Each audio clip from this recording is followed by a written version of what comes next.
Մեծարգո վարչապետ, հարգելի փոխնախագահներ, սիրելի գործընկերներ, սիրելի հայրենակիցներ, ճիշտ ասած նպատակ ունեի թվերով ներկայացնել իրավիճակը, բայց մեր հարգելի ընդդիմադիր գործընկերները այլ ուղղությամբ տարան խոսակցություն եւ որոշ բարձաբանումների կարիք եմ տեսնում։ Մասնավորապես պարոն Մինասյան, որ նշում է, որ այս քաղաքական ուժը, մյուս քաղաքական ուժը ավելի ուժեղ են, բայց ժողովուրդը լավ խոսք ունի, ասում է ճտերն աշնանն են հաշվում եւ հունիսի 7-ին կերևա ժողովրդի ընտրությունը եւ այդ խնդիրները թե ով ումից է ուժեղ կորոշի հայ ժողովուրդը։ Վստահ որ Հայաստանի քաղաքացին չի կարող այլ ընտրություն կատարել, քան ժողովրդավարության ընթացքը ամրապնդելը եւ խաղաղությունը հաստատելը։ Չկա հայ մարդ, որ չգնահատի այս պահին Հայաստանի Հանրապետությունում փաստված խաղաղությունը։ Բոլորն են տեսնում, որ 2024 թվականից մինչև այսօր ոչ մի զինվոր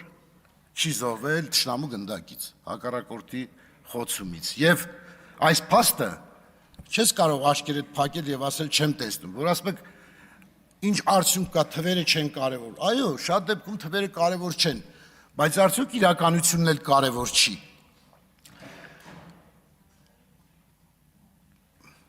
Հայաստանի Հանրապետության վարչապետը նշեց, որ մենք բացթողումներ ունենք արդարադատության ոլորտում, ժայռային ոլորտում։ Լիովին համաձայն եմ, կիսում եմ այդ մտահոգությունները։ Այո, մենք ամենաշատը, որ մեզ քննադատում են, հատկապես մեր մարզային այցելությունների ընթացքում, դա է, որ արդարադատությունը ինչի չի գործում եւ ինչի այն մարդիկ, որոնց դուք մեղադրում եք թալանի մեջ, այս պահին գտնվում են ազատության մեջ։ Սա բոլորս ենք տեսել եւ թաքցնելու չի։ Բոլորիս առանձին հատուկ պահանջում են, որ արդարադատություն իրականացվի խիստ, բայց ժողովրդավարական երկրներում չես կարող արդարադատությանը կարգադրել կամ ժողովրդի կարծիքը հավաքական փոխանցել արդարադատությանը։ Ցավոք սրտի այդտեղ անելիքներ շատ կան եւ կառուցվածքային իմաստով եւ կադրային իմաստով։ Մյուսը որ պարոն Մինասյան նշում է, որ անձնական վիրավորանքներ չպետք է լինեն։ Իհարկե չպետք է լինեն։ Քաղաքական դաշտում անձնական վիրավորանքը աններելի է, բայց եթե դա պահպանվում է բոլոր կողմերից։ Բայց երբ որ դուք Հայաստանի Հանրապետության ժողովրդի կողմից ընտրված լեգիտիմ վարչապետին վիրավորում եք, ակնկալում եք, որ դրա փոխարեն պետք է ձեզ չվիրավորեն, չպետք է անձնական դաշտ մտնեն։ Դուք մտնում եք անձնական դաշտ, վիրավորում եք մարդկանց ընտանիքի անդամներին, ցավ եք պատճառում իշխանության ներկայացուցիչներին եւ ակնկալում եք ձեր նկատմամբ հարգանք եւ անձնական վիրավորանքի բացակայություն, բացառում։ Չի կարող այդպես լինել։ Իհարկե շատ ցանկալի կլինի, որ քաղաքական գործիչը կարողանա ժողովրդավարության այնպիսի մի դպրոցներ անցնի, որ կարողանա նույնիսկ այդ ժամանակ զուսպ պահել իրեն, բայց դա դժվար է եւ մարդկային է, որ հաճախ չեն կարողանում այդ զսպվածությունը դրսեւորել։ Բայց ակնկալել վիրավորելու դեպքում վիրավորանք չստանալ, ուղղակի զարմանալի է, որ ասենք այդ հույսով ուզում եք վիրավորեք։ Մյուսը որ ասենք մենք հաճախ նայում ենք զարգացումների վերաբերյալ պարոն Մինասյանն ասում է տեսանելի չի, բայց տեսանելի չի օրինակ որ 3500 Հայաստանի Հանրապետության քաղաքացի անվճար բնական տուն է կառուցում։ Տեսանելի չի։ Ես հետարքիր բան ասեմ, օրինակ մենք որ հաճախ նայում ենք կամ կարդում ենք կամ գովազդներ են լինում, որ Իտալիայում $25000 են վճարում այն քաղաքացուն, ով կգնա եւ կապրի այսինչ գյուղում։ Մենք ասում ենք, այ քեզ բան, մարդուն փող են տալի, որ գնա Իտալիայում ապրի, բայց Հայաստանում 40000-ից 50000 են տալիս, որ ինքը իր համար տուն կառուցի։ Չենք զարմանում այդտեղ, բայց միշտ մտածել ենք, ոնց կլինի, որ կարող է Իտալիայի մի լքված գյուղում, քանի որ լքվածություն կա, $25000 փող են տալի, տալիս ենք։ Սա զարմանալի է եւ ասեմ մենք մեր բոլոր հանդիպումները մեր գործընկերներին ուղղակի ապշում են, որ նման բան հնարավոր է անել Հայաստանի Հանրապետությունում եւ սա պետք է ուղղակի չտեսնելու համար կույր լինել բավարար չի։ Պետք է ուղղակի գիտակցություն չունենալ չտեսնելու համար այն բարեփոխումները, որ կառավարությունը արել է, անում է ամենօրյա ռեժիմով։ Թերությունները բավականին շատ են, ասում եք մոնոպոլիաները պարոն Խաչատրյան, բանով Ադրբեջանից 5% ընդամենը վառելիք ստանալով մոնոպոլիան չի ավարտվում։ Մոնոպոլիայի կառուցվածքն է փոխվում։ Այսինքն ես ասեմ ձեզ, որ ոչ թե համաձայն եմ, ոչ թե ես վարչապետի ասած պաշտպանում եմ, ձեր ասածը քննադատում եմ։ Ես ասում եմ հետևյալը, Ոչ թե 5%-ով փոխվում է մոնոպոլիան կամ խաղացողները։ Դուք ճիշտ եք ասում, որ ներկրողներ նոր խաղացողներ չէ եւ մոնոպոլիայի կառուցվածքը չի փոխվում, բայց փոխվում է ներկրման մոնոպոլիան։ Այսինքն, եթե կարող էին բերել միայն Ռուսաստանի Դաշնությունից, հիմա կարող են բերել նաեւ Ադրբեջանից, Ղազախստանից, Թուրքմենիայից, որովհետեւ այդ երկաթուղին յոթ է աշխատում Վրաստանով, Ադրբեջանով։ Այո։ Միայն Ռուսաստանի շատ փոքր քանակով բերվել է Ռումինիայից եւ Բուլղարիայից ժամանակի ընթացքում։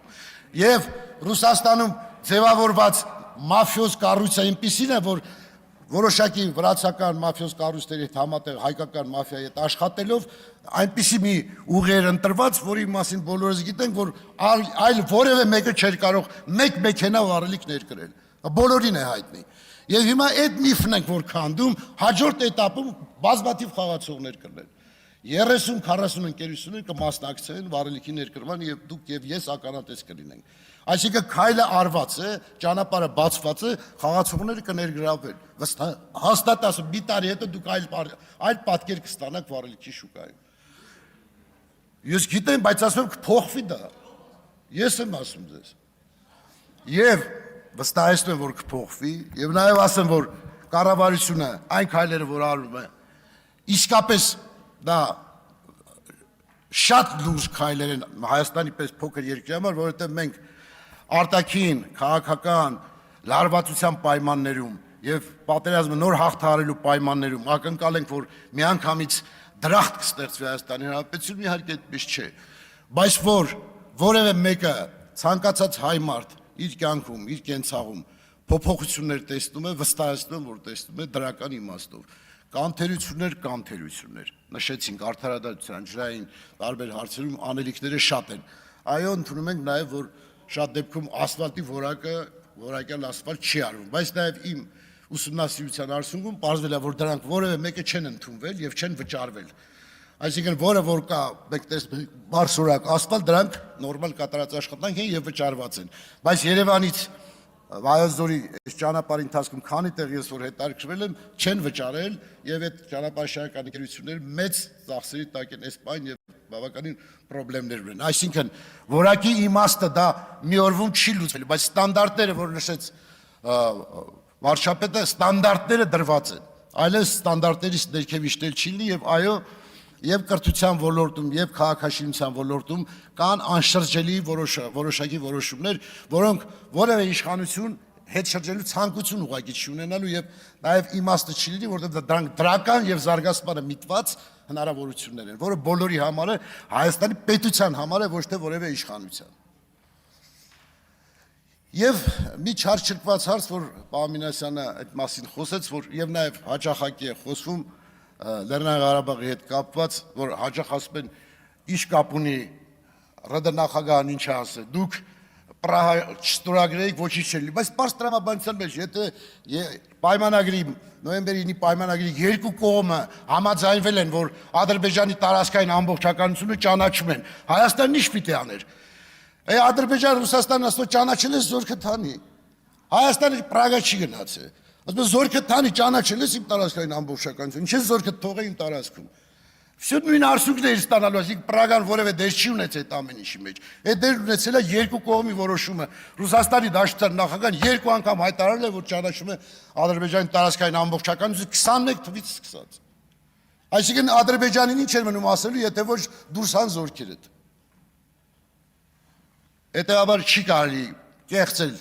ոչ պատմությունը, ոչ իրականությունը, ոչ այն ինչ ամենօրյա ընթացքով արվում է կառավարության կողմից, ազգային ժողովրդի կողմից, հնարավորին քայլեր արվում են, այո, անելիքներ դեռ շատ են եւ մենք պատրաստ ենք շարունակելու դրական զարգացումը եւ Հայաստանի Հանրապետության խաղաղությունն ապահովելու եւ բարեկեցիկ կյանքն ապահովելու։ Գեցե Հայաստանի Հանրապետությունը, շնորհակալություն։